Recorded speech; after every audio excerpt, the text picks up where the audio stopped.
Sabi nga nila, pag may sipag, may tiyaga, may lalagain. Ito po yung ating isalo sa pagluluto mamaya. Talbos ng kamote, malunggay at ilang pirasong saluyot. Bunga po yan dito sa ating pananim, sa munting halamanan po natin dito sa Ruptik.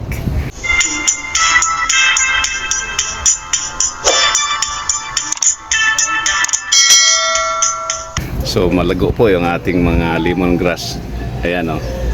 Yan, yan po panghalo natin pag nagluluto. At yung pinagkukunan natin ng ayan, kalbo na siya. Ayan po, ang puno ng malunggay.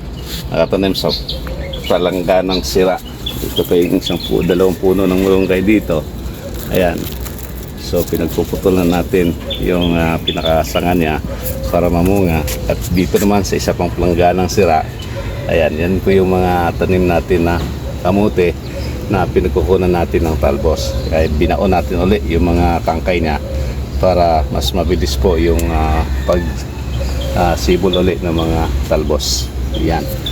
Yan. Kunting tiga lang. Itong ating alugbate. Ang palaya pala. Medyo ayan. Gumagapang na.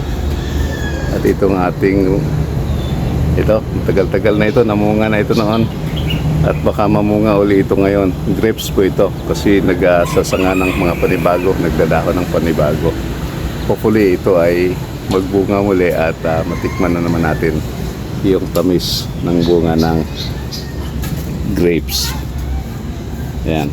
At yung nagkaroon tayo ng pag-transplanting ng nakaraang linggo ng mga pak choy o Chinese pitsay, ito na siya. Ayan, medyo malaki na. So mga ilang panahon na lang, may libreng maggugulay na naman tayo buhat dito sa ating mga tanim na pak choy o Chinese pitsay. Ayan, hindi ho talaga pare-pareho ang lago. Ayan. Good morning.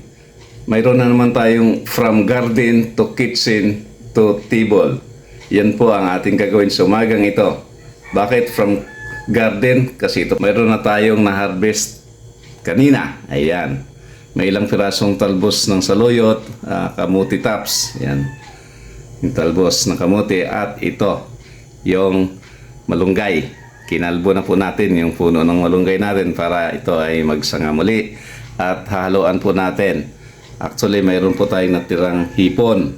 Ayan. Panghalo natin dito para mayroon tayong sabaw.